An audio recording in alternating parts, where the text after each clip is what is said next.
Debatiendo con Carlos Castellanos.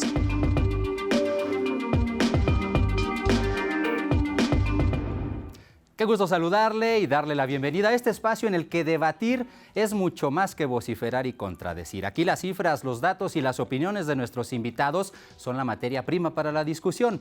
Y es que la comprensión de los extremos empieza debatiendo, y por eso hoy con Yuriria Rodríguez y con César Gutiérrez Priego vamos a hablar del poder del ejército, militarismo, militarización o nada de eso. Usted ya sabe quiénes somos. Usted ya nos conoce. Ahora somos La Octava Digital y aquí comenzamos.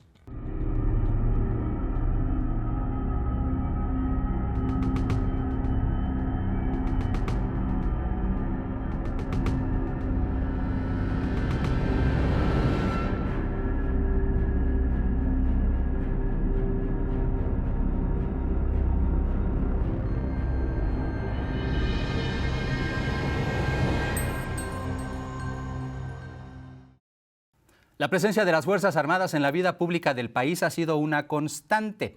Tampoco nos es ajeno como nación que un militar sea presidente, aunque no ocurre desde 1946, cuando Manuel Ávila Camacho concluyó su mandato al que llegó por elección popular. En épocas recientes recordamos al expresidente Felipe Calderón con su guerra contra el narco, quien sacó al ejército de los cuarteles para realizar labores que le corresponden en teoría a los cuerpos civiles. Hablamos de la seguridad pública particularmente. Bajo la batuta de Andrés Manuel López Obrador, la presencia de las Fuerzas Armadas en labores de corte civil han marcado su administración, con el argumento de su eficacia y de la cero corrupción.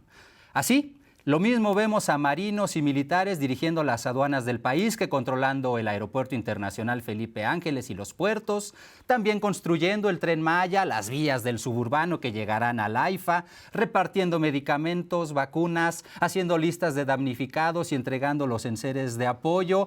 Además, su fuerza se ha visto reforzada con la Guardia Nacional, un ente que surgió como civil pero que ahora está bajo el total control militar y en la cual se calcula que cerca del 70% de sus miembros son policías militares transferidos directamente del Ejército o de la Marina.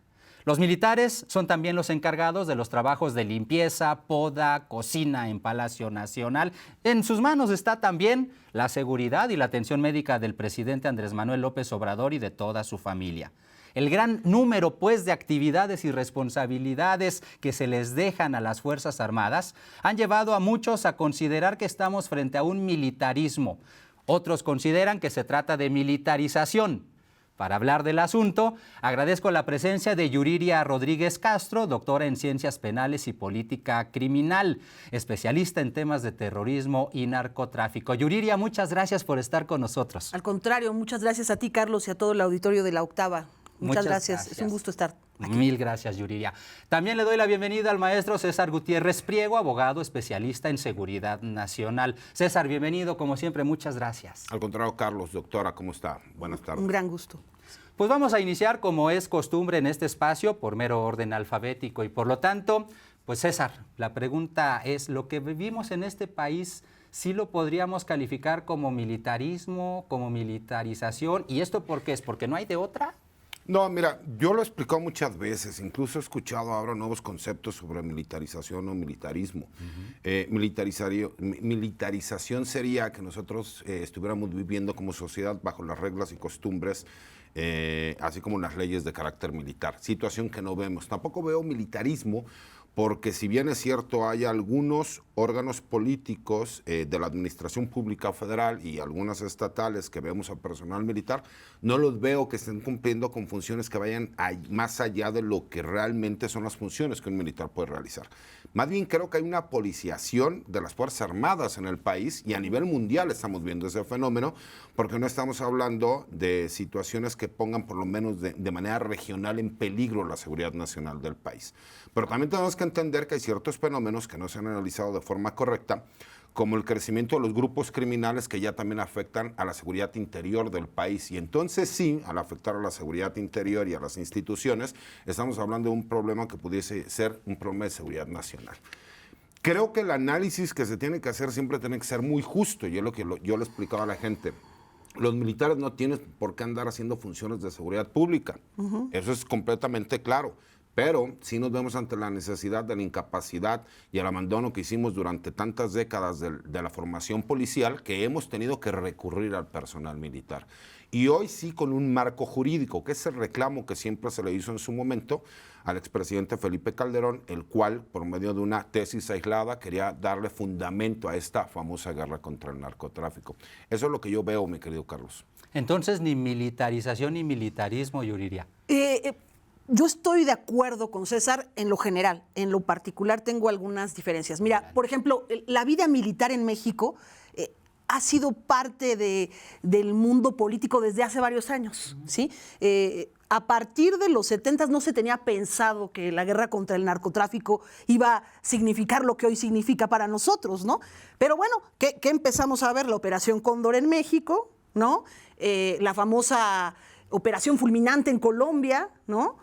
Y esto estamos hablando finales de los 70s, 80s, 90s, y por supuesto Plan Mérida y todos los grandes programas que incluyen a los militares. Pero además no se queda ahí, no se circunscribe a esa parte de lo que sería cómo participa un militar en la vida política. La DFS, fíjate, nada más y nada menos que organismo, sí, ¿no? La Dirección Federal de Seguridad ha sido constantemente un órgano que estuvo a cargo de militares. Estoy pensando en Zorrilla, estoy pensando en muchísimos que estuvieron ahí y que eran militares. Entonces, los militares han estado en funciones de seguridad que no les competen desde hace tiempo. Ahora, lo que hoy estamos viendo, efectivamente, es una intromisión en el mundo policial. A mi manera de ver, ese es el gran error, porque estamos viviendo un retroceso. Y nos estamos empatando con Chile, con Argentina, con los países que han vivido dictaduras militares en el siglo XX y que ellos tenían una policía militar. Y ahora, fíjate, su vía ha sido desmantelar esas policías militares y convertirlas en civiles. Y nosotros vamos en sentido opuesto. Esa sería mi observación. Creo que es algo riesgoso lo que estamos pasando hoy y que sí es un proceso que espero no tenga que ver con una intención del presidente de protegerse ante la población o ante la oposición. César. Lo que pasa es que para que los fenómenos se puedan entender, tenemos que ver cuál es la mayor problemática que nosotros tenemos. Sí. Y en México la problemática que tenemos es distinta a la que puede existir en Argentina o en Chile. ¿Por qué? Porque nosotros desafortunadamente somos un país en donde los grupos criminales, al ser nosotros el vecino del máximo consumidor de drogas del mundo, y aparte a tener a 2 de las 5 organizaciones más poderosas del mundo, como el Cártel del Pacífico, que es el Cártel de Sinaloa, y el Jalisco Nueva Generación, por supuesto que nuestra problemática es diversa. ¿Cuál ha sido el problema? Que estos grupos criminales incluso ya tienen un control territorial distinto a lo que veíamos en los 70s, 80s o 90s, en donde lo importante eran las rutas del control para el paso de la droga hacia los Estados Unidos. Ahora no. Desafortunadamente, como sociedad mexicana ya nos hemos vuelto también en consumidores. Y desafortunadamente estos grupos criminales han cambiado la forma de trabajar porque ahora lo que quieren es ese control territorial y aparte acaparar todas las actividades ilícitas que pueden existir.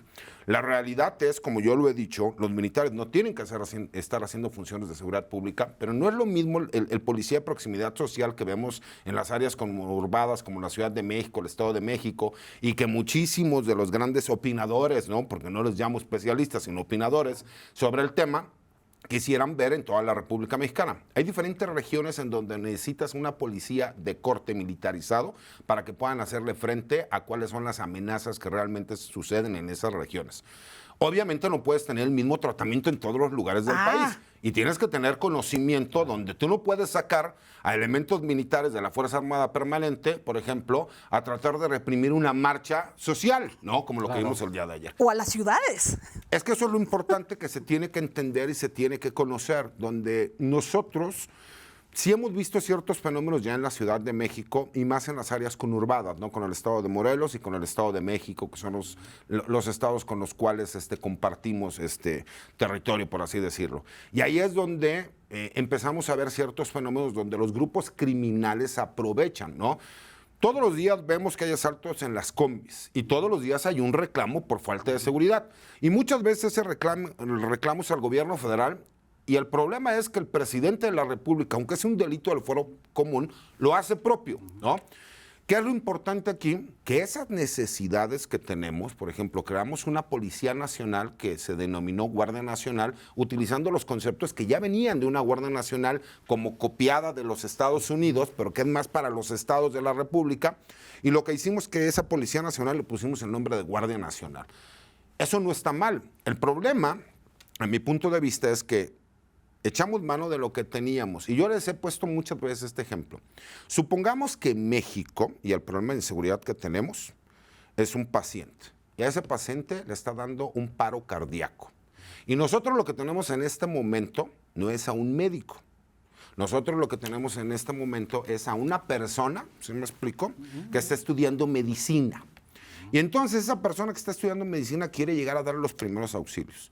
Y entonces nosotros como sociedad le decimos no, porque quien tiene que hacerlo es un médico especialista en cardiología para que pueda realizarlo.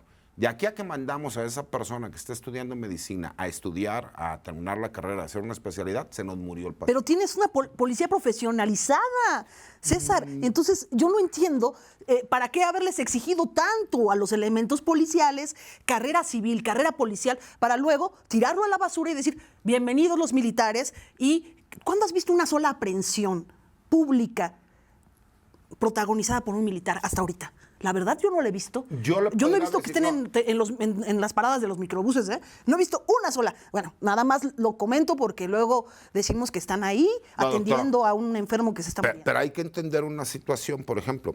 Hay muchas detenciones que sí realiza la Guardia Nacional, la Fuerza Armada Permanente, pero que son delitos del foro común. Y lo que hacen ellos como coadyuvantes permiten que las autoridades estatales o municipales sean los que hagan la puesta a disposición, ¿no? Hay que entender una cuestión, y es una cuestión real. ¿De dónde íbamos a sacar nosotros a 80,000, 90,000 elementos que tuvieran conocimientos que no fuera a echar mano de lo que nosotros estábamos echando? ¿Que era lo mejor? No, por supuesto que no era lo mejor, para lo que teníamos en ese momento. Si nosotros entendemos cuáles son las verdaderas necesidades que tenemos y que entonces nosotros con lo que tenemos, ¿no? Si tenemos limones, hacemos limonada, pero nosotros queremos naranjada, pues empecemos por la limonada. Oye, César, yo les decía que una cosa es el ser y otra cosa es el deber ser. Claro. Ahorita estamos en el ser. Ahora encaminémonos al deber ser. ¿Para qué? Para que tengamos realmente una Policía Nacional que se llame Guardia Nacional y que en los años por venir realmente cumpla con los objetivos que nosotros estamos buscando. Interesante.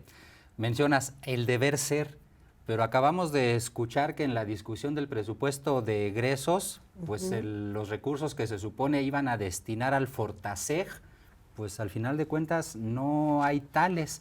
Y la pregunta va precisamente con esa intención, porque nos hablas de preparar a los policías militares, efectivamente, esos están preparados y los seguimos utilizando, pero este asunto de recursos para el Fortaseg era para fortalecer a las policías, porque se tiene todavía la intención de hace 18 años de fortalecer a las policías, cosa que al momento pues no se ha hecho. Y si vemos que un presupuesto viene sin recursos para ese Fortaseg, pues entonces sí estamos en el camino del deber ser. Desapareció desde que llegó esta administración. Entonces ahí sí quiero ser puntual, porque Fortaseg no solo está dirigido a los policías o a los elementos militares, a la sociedad. Es más, hay una parte de ese dinero que va destinado a impartir talleres, orientación, para disminuir la violencia doméstica. Bueno, todo eso desapareció. Todo eso desapareció, Carlos. Entonces, yo quisiera saber qué está ocurriendo con ese dinero. Por eso preguntaba, entonces, si estamos en el camino del deber ser. Políticas públicas, políticas... Pero fíjate, lo que pasa es que ahí estamos cambiando otra vez el tema, que es lo que yo les explicaba. Un ejemplo claro, ¿no? Se habla mucho de que hay muchos militares encargados de las Secretarías de Seguridad Ciudadana o públicas de los diferentes estados o entidades federativas. Sí, pero el que maneja el presupuesto sí es un civil, no es un militar. Que lo pone normalmente el gobernador. Y entonces, cuando estamos hablando del gasto presupuestal, pues nuevamente no estamos hablando que lo realizan los militares. Otro ejemplo rápido. Todos los años se habla de que es el máximo histórico de presupuesto que se le está dando a la Secretaría de la Defensa Nacional. Sí, pero es para la segunda etapa del aeropuerto, para lo que es el Tren Maya. Exacto. Y lo que no se ponen a ver es que del presupuesto de la Secretaría de la Defensa Nacional, cerca del 77% es por el pago de haberes y sobrehaberes, que son los sueldos del personal activo y el personal militar retirado. Que eso es algo bien importante que la gente se le olvida, porque si de por sí la estadística de vida del mexicano ha subido en proporción a lo que conocíamos hace 20, 30 años, El de los militares es todavía mayor. ¿Por qué? Porque a lo mejor hacen ejercicio, porque fueron cuidadosos en la forma de vida, etcétera. Entonces, todos esos recursos año con año reciben menos. Es una parte de la relación cívico-militares que luego desconocemos. El militar mexicano no es malo, para nada. No. Realmente es pueblo uniformado. El problema, hay que entender algo. Quien les da las órdenes es un comandante supremo. Y ese comandante supremo es civil. Y ellos acatan, claro. Y ellos acatan. Por eso, incluso hay una nueva discusión en cuanto dicen que si hay militarización. Claro. Les digo, pues es que si nos vamos a fines prácticos, que es lo que va a terminar resolviendo el Pleno de la Suprema Corte de Justicia de la Nación, es si realmente hay militarización al ser el comandante supremo de las Fuerzas Armadas un civil. Es un poco jugarle al vivo todos, sí, claro, pero es jugarle al tío Lolo. Pues ya dijo el presidente ahora, después de la marcha del domingo pasado, lo dijo, bueno, yo espero que el pueblo me defienda como los he defendido yo a ellos. Y yo esperaría que esa frase no vaya dirigida al pueblo uniformado, ¿verdad? No, porque bueno, el pueblo uniformado se debe al pueblo, a la Constitución y a la demanda de la ciudadanía. La policía, su origen viene del griego y del latín, polis, de la ciudad. Los encargados de proteger y cuidar la ciudad, y aquel que le gusta y que gusta vivir en una ciudad, con leyes y con civismo. Cuando tú militarizas, aunque no les guste el término, lo que estás eliminando es la representación en seguridad del ciudadano. Así de sencillo, ¿eh? Es muy sencillo para mí entenderlo. Al principio del sexenio, de hecho, el presidente López Obrador había esbozado la posibilidad casi hasta de desaparecer las Fuerzas Armadas, hablando de policías, y hablaba de Costa Rica, que es un país que no tiene ejército. Tal vez ese entendido es el de la policiación de los militares, por eso lo hace. Bueno, lo que pasa es que el presidente dijo que si por él fuera, él desaparecería el ejército y lo convertiría en Guardia Nacional. Para fines prácticos es lo que nosotros seguimos viendo, pero también hay que entender que hay ciertas funciones de seguridad nacional que se tienen que seguir cumpliendo. Primera. Segunda, un ejemplo muy sencillo es, lo queramos aceptar o no, la Policía Federal tenía algunos éxitos en cuanto a la investigación y el gabinete. Eso no se puede decir porque realmente sí tiene un trabajo de inteligencia. El problema es que estábamos hablando de una policía que eran menos de 30,000 elementos a nivel nacional y de los cuales cerca de 18,000 eran de carácter administrativo. Entonces, en realidad estábamos operando con menos de 14,000 elementos a nivel nacional y que realmente, con todo respeto, era una simulación.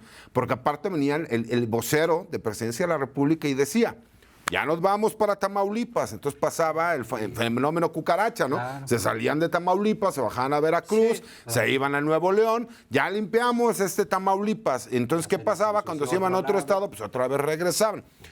Tenemos que entender que el uso de los militares incluso es muy peligroso. ¿Por qué? Porque si nosotros llegamos a ver que el crimen organizado empieza a competir con la Fuerza Armada permanente en cuanto a la capacidad que tiene para operar y balístico, la última barrera que nosotros tenemos de defensa en México podría ser superada. Esa es una parte muy importante. Sí creo, y creo que tiene que ser importante también para con la gente, que tienen que haber mayores relaciones cívico-militares para que entiendan el por qué los militares, y hay muchísimas funciones que les corresponden, pero que no realizaban porque a lo mejor los nuevos gobiernos no lo tomaban en consideración por las cuestiones que ustedes quieran, por negocio, porque era más cómodo, porque sentían que tenían más capacidades a la iniciativa privada. Pero un ejemplo es los ingenieros militares o ingenieros de combate. Por eso existen en México los ingenieros civiles para diferenciarlos de los ingenieros militares, ¿no? Un ejemplo, por poner muchos. Estamos viviendo siempre en una constante de curva de aprendizaje de nuestras fuerzas. Y eso es lo que yo no veo. Por eso no hay resultados, ¿me entiendes? Lo pasamos con Calderón, lo pasamos con Fox, y antes desde Zedillo. Y ahora, dime si esto tampoco es una simulación. Niégalo, porque para mí también es una simulación. No hay resultados, tenemos peores números en homicidio doloso, hay desapariciones, feminicidios, el país está regado de muertos.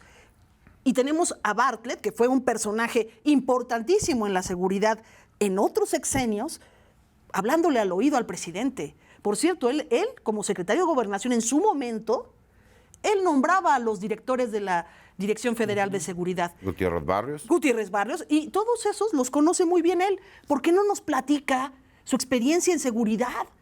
Pues yo creo que la mayoría ¿Verdad? de ellos ya se murieron, el único que Pero queda vivo Bartlett es sí él. nos puede ¿no? platicar. Pero a ver, la cuestión viene aquí. Conoce es muy a los importante. militares, él muy bien, ¿eh? Usted que conoce de los temas también, y que es importante esta situación, es, a ver, los índices de violencia no se pueden comparar el día de hoy con hace 12 años. ¿Por qué? Porque todos han ido subiendo. Los índices de violencia se tienen que manejar, y más cuando estamos hablando del homicidio doloso, que es el punto de referencia que manejan más. Una, también en cuanto a la población que nosotros tenemos y cómo ha ido disminuyendo entre los años. Pero aparte tendríamos que también hacer los análisis de cuáles son las entidades federativas que mayor número tienen, porque aparte el homicidio pues es del fuero común, no es del fuero federal. Que otra cosa es que el presidente diga, venga, yo tengo espaldas grandes y todo lo jalamos para con nosotros, pero esa es la realidad. Tenemos que reconocer también que las políticas de muchas entidades federativas chocan con las del gobierno federal. Llámenlo como quieran, pero al haber ese choque, por supuesto, vemos un estado como Guanajuato, que tiene más guardias nacionales que policías estatales y municipales, pero que se niega a que la Fuerza Armada Permanente del Ejército coadyuve dentro de la seguridad pública para con la Pero Guardia así es la Nacional. Constitución, César. No, y así es la política. Bueno, pues pero son de entonces las incongruencias hay que más respetar grandes que eso. hay. Bueno, Y se respeta. Hay muchas incongruencias también en la presidencia, ¿eh? No, En todos no. lados hay incongruencias. En todos lados hay áreas de oportunidad, pero hablando con realidades, es el Estado que tiene el mayor índice delictivo, por lo menos de homicidios, y que tiene más números de elementos de la Guardia Nacional que policías estatales y municipales, dice no.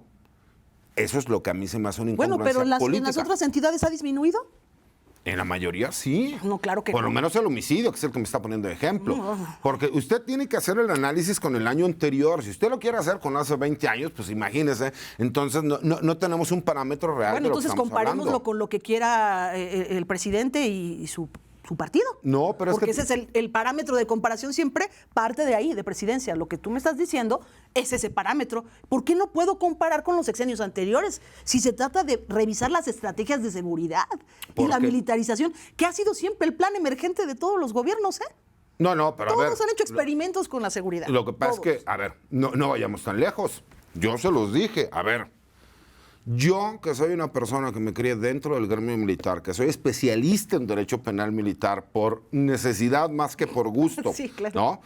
Y que de repente llego y les digo, a ver, qué curioso es esto, que los que apoyaban utilizar a las Fuerzas Armadas sin un marco jurídico, hoy son los que los critican y hablan de militarización. Y los que en su momento hablaban de militarización, hoy los aceptan. Porque hay una realidad que nadie puede negar.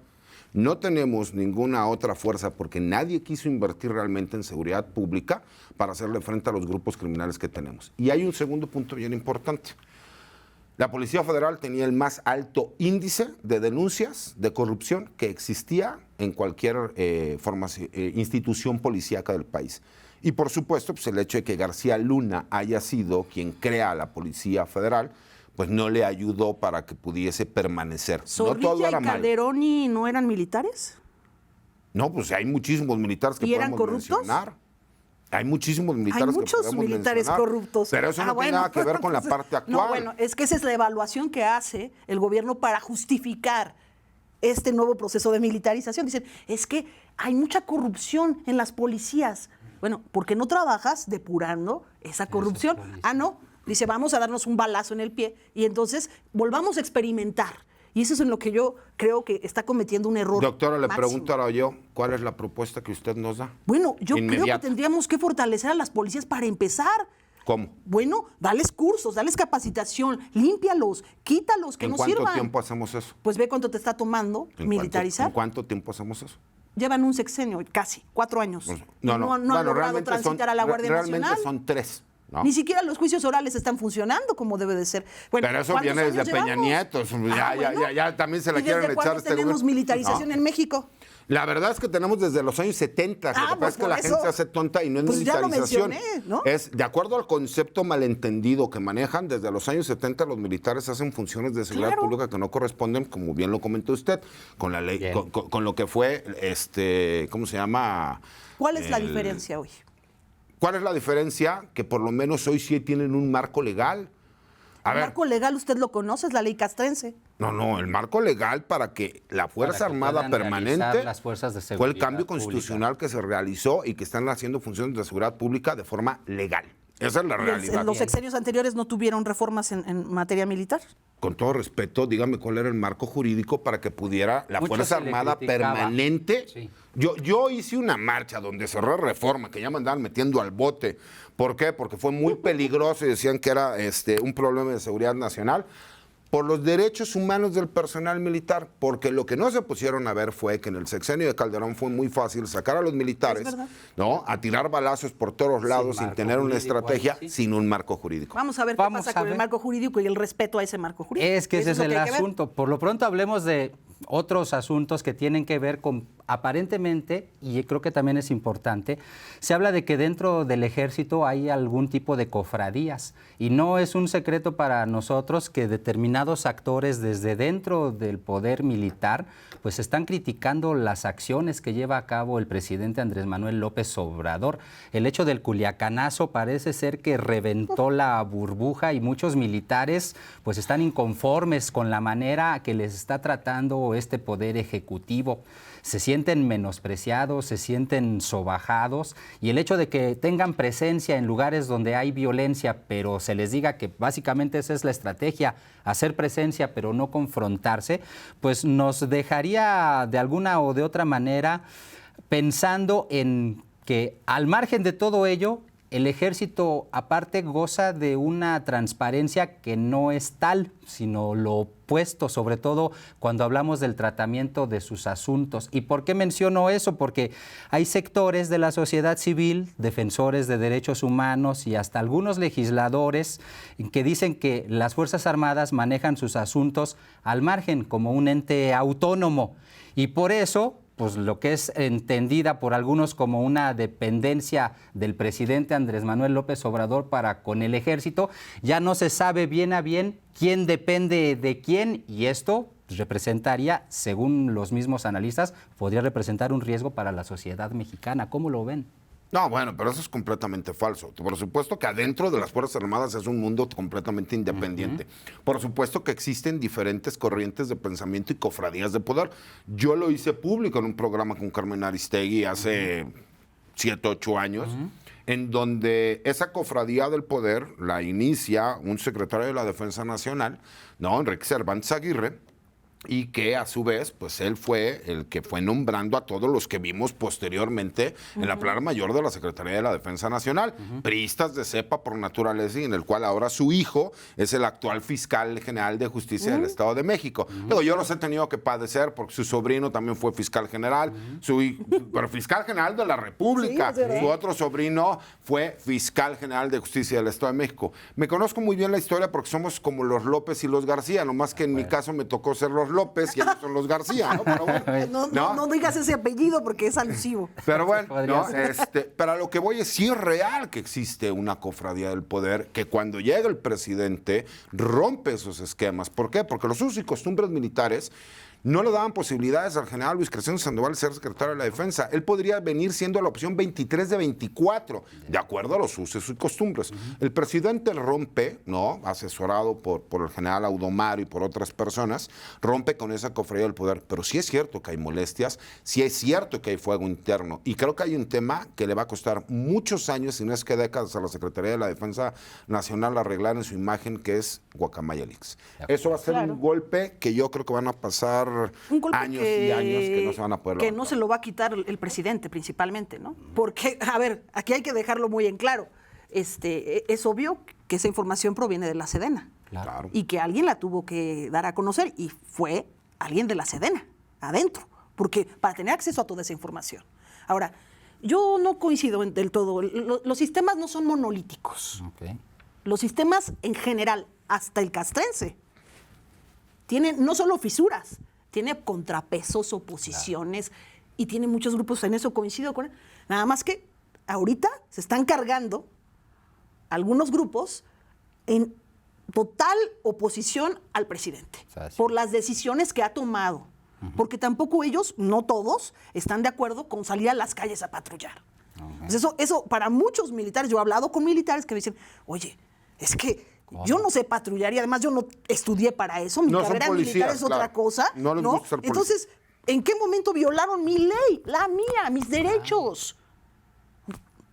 que me rebajaron, porque esa es la verdad, me rebajaron al grado policial. Y al revés, los policías dicen, oye, yo tengo una educación civil, ¿por qué tengo que hacer este tipo de cosas? ¿Sí? Esta es la gran discusión. Y esto es lo que el presidente no está tomando en cuenta. El choque de mentalidades es complicado, ¿eh? Pero ahora sí, tenía que pasar lo de Guacamaya Leaks para que escuche un poco que hay oposición al interior de las fuerzas militares. Pero también gran parte de esos opositores ya están retirados. Y no por otra cosa, sino por el hecho de que el mismo secretario de la Defensa sabe, ¿no?, que hay militares que no pueden estar muy de acuerdo. ¿Y qué es lo que hizo? Te alcanza el ISPAM. Las leyes son para aplicar, ¿cómo es? A los enemigos simplemente la ley, a los amigos la comprensión y la justicia, ¿no? Claro.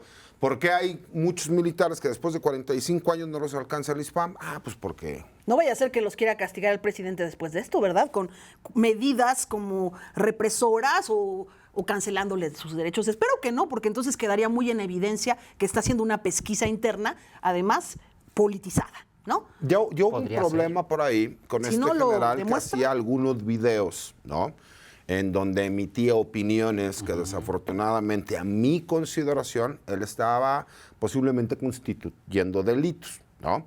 En algún momento la gente me preguntó, a mí me buscaron algunas de las personas que están involucrados en este asunto de las acusaciones de los 43 de Ayotzinapa, y yo decliné llevar la defensa de ellos. Y fui muy claro también y lo dije, a ver, yo creo en lo personal que se chamaquearon a Alejandro Encinas con la información. Eso es lo que yo creo en lo personal, porque él realmente cree que la información que él consiguió es una información nueva y verídica. El problema es que si tú no tienes los alcances legales para demostrarlo, y lo legal no existe. Y yo les dije, a ver, vamos a ser muy claros. Yo no trabajo en este gobierno porque nunca ha sido mi interés tener un hueso. Yo apoyo a este gobierno, pero me doy cuenta que hay fallas y que hay áreas de oportunidad donde podemos mejorar. Pero no puedo yo pelearme en contra de este gobierno cuando yo sí creo en un proyecto donde tiene que existir un cambio, aunque en ese punto en específico no estoy de acuerdo. Y creo que eso empezó a abrir una brecha que se puede ir abriendo cada vez un poco más, ¿eh? Y creo que eso sí es un impas, porque el presidente salió a apoyar abiertamente a Alejandro Encinas. Y sí, ahí sí yo vi un rompimiento hacia adentro en la forma de pensar de varios elementos militares, entre ellos varios jefes y generales. Yuriria. Pues yo insisto, mira, siempre ha habido grupos y cofradías.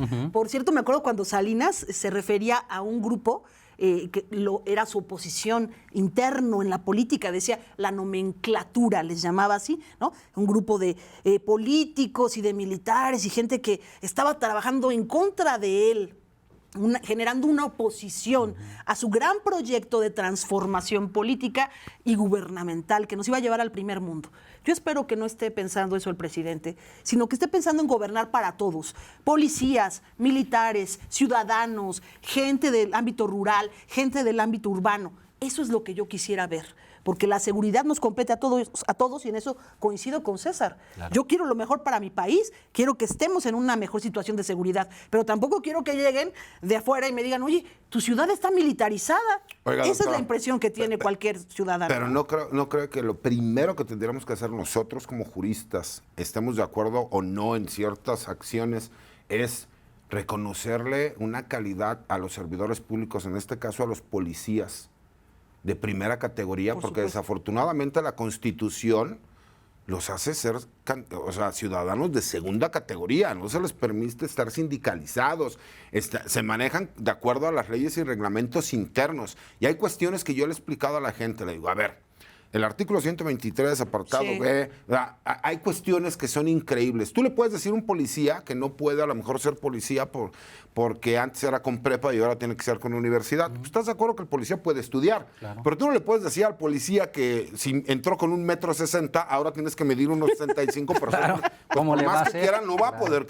Creo que es el primer paso que tenemos que hacer, reconocerle a nuestros policías que ellos tienen derechos y que esos derechos son como el de cualquier ciudadano. Totalmente de acuerdo. En este punto, y en muchos coincido con César, en que los policías, fíjate, les exigimos estudiar más, pero tienen sueldos miserables. Hay que ver cuánto ganan en Chiapas, cuánto ganan en Puebla. Claro. Los únicos que están más preparados son los de la Ciudad de México. Pero fuera de eso, los policías están abandonados. ¿Por qué no se ocupa de ellos el presidente? Ese es mi llamado. Claro. No solo de los militares, que voltea a ver a los policías, que también están dando su trabajo y su vida por nuestra seguridad. No, y dignificar la función policial. Claro. Así como yo siempre he buscado que se dignifique y se reconozca el trabajo del personal militar, porque siempre lo he dicho, a ver, son hombres fuertes y valientes que Sí. deben de estar muy locos para salir a arriesgar la vida y la libertad. Además. Porque aparte de repente puede salir, yo se lo he explicado, se ha tergiversado a abrazos, no balazos, ¿no? Porque venimos de un sexenio como Calderón, de que era primero, tú disparas, después Luego averiguas, ¿no? claro. Otro como el de Peña Nieto, que era, aquí nos hacemos tontos, No como que no pasa pasa nada, y si hay una bronca, para lavar la imagen de la institución, mételos al bote, ¿no? Y pasamos a uno donde abrazos no balazos, ¿no? Que abrazos no balazos es, si no hay violencia, no tienes que ejercer la violencia. Pero los grupos criminales son tan hábiles que han Sí. aprendido a cómo irse manejando, y es en diferentes regiones del país. Sí. Tú ves en Tamaulipas que ahí siguen siendo muy entrones, ven soldados y guardias nacionales a plomazo limpio.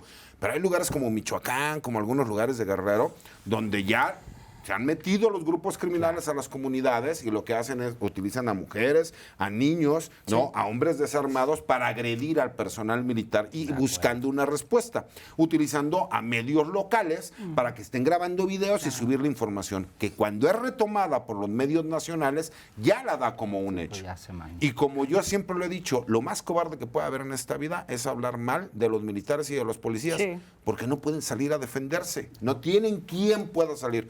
Porque yo quisiera ver que la Secretaría de la Defensa Nacional dijera o sacara un comunicado que están mintiendo, porque entonces sí dirían, me están amenazando, mi libertad de A expresión. ver, etcétera, etcétera. una figura de Militar. ombudsman, Militar, claro. militar y policial, eso debería de existir. Si Por queremos no lo hay. un país equitativo, como dice el presidente. Pero De bueno, acuerdo. Deberíamos darles derechos sindicales a los policías. Sí, por claro, supuesto. es un trabajo, claro que sí, estoy de acuerdo.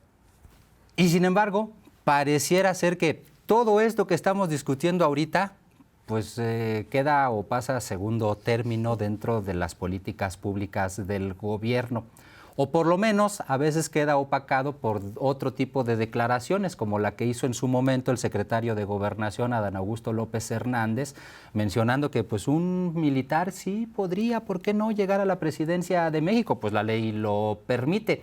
Lo que muchos nos preguntamos es, ¿a qué vienen ese tipo de declaraciones? ¿En qué abonan o tienen una doble intención? Por eso la pregunta aquí sería, pues, ¿vale la pena incluso preguntarnos si México puede llegar a tener un presidente militar? ¿Por qué sí, por qué no? No, por supuesto que puede llegar a tener a un militar como presidente, siempre y cuando cumpla con lo que establecen las leyes y reglamentos militares y la Constitución.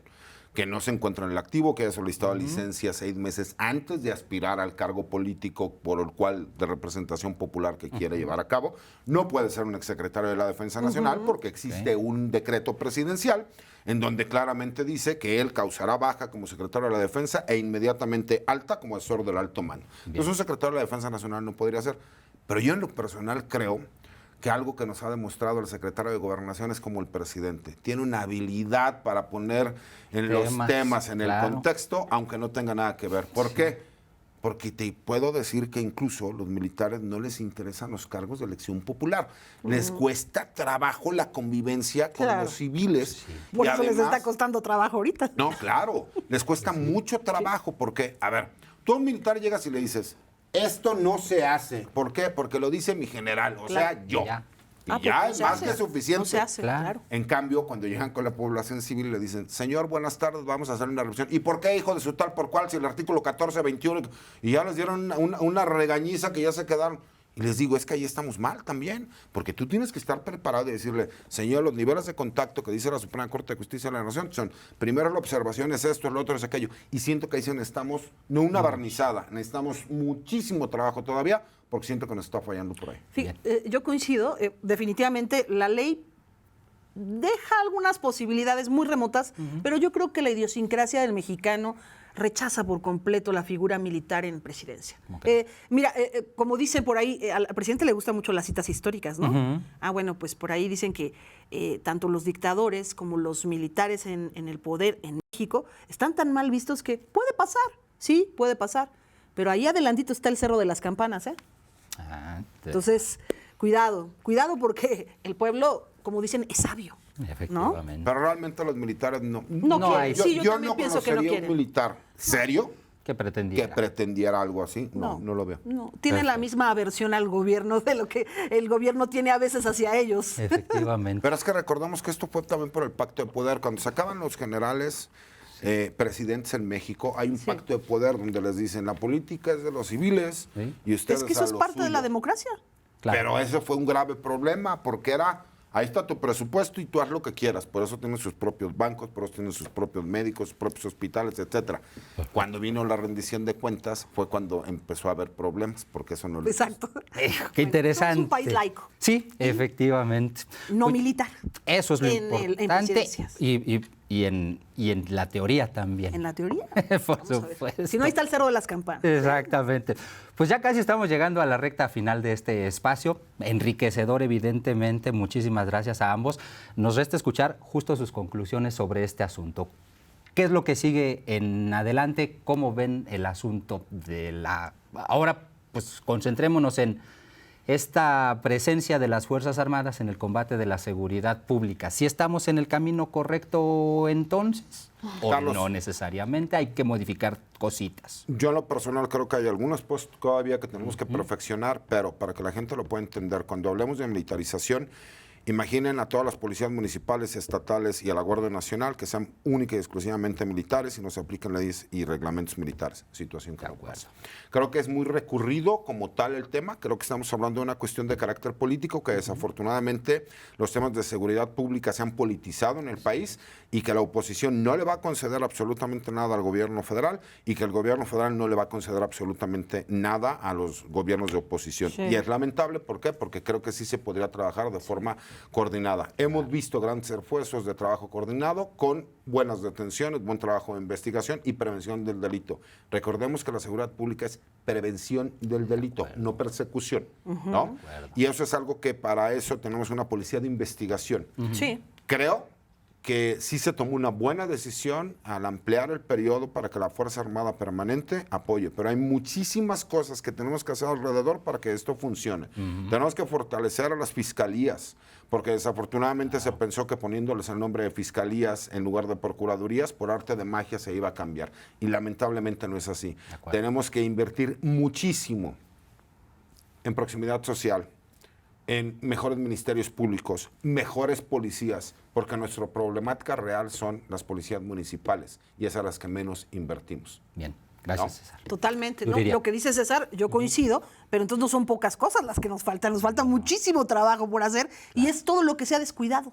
Porque cuando no hay una planeación conjunta, integral de lo que quieres como país en materia de seguridad, pues solo beneficias a un grupo. Y ese es el tema preocupante aquí. Fíjate, estamos en una sociedad moderna mexicana, pero donde vemos militares en todas las esquinas. Si aspiramos a ser una sociedad moderna, perdón, el ejército no tendría que estar en las calles de las ciudades. Yo respeto y admiro al ejército y a cada uno de sus mandos, eso sí que quede claro. Pero en una sociedad moderna, democrática, no se ve eso. Entonces, ojalá que en este combate al crimen organizado, estoy también de acuerdo, tenemos que trabajar en prevención, pero no tenemos un modelo preventivo, tenemos un modelo reactivo. Entonces, no podemos avanzar así porque si fortalecemos a la parte militar, pues lo único que vas a hacer es reaccionar, reaccionar y reaccionar. Esa es la realidad. Ojalá que podamos trabajar de otra manera algún día y conjuntamente, yo estoy de acuerdo. Ahí sí no debería de haber distingos entre partidos políticos ni orientaciones de ningún tipo. Perfecto. Ay, Yuriria No, al Rodríguez contrario. Castro, doctora en Ciencias Penales. Muchas gracias. César. Maestro César Mi Gutiérrez admiración. Priego, muchas gracias. Al contrario, Carlos, doctora, un Muchas placer gracias. estar con ustedes. Al contrario. Gracias a ambos y gracias sobre todo a usted por habernos acompañado aquí en este Debatiendo. Recuerde, próximo jueves en punto de las 8 de la noche tenemos una cita más. Usted contáctenos @carstellanos, @La Octava Digital y díganos a quiénes quiere ver sentados en esta mesa y de qué quiere que debatamos. Hasta el próximo jueves. Siga disfrutando La Octava. Debatiendo con Carlos Castellanos.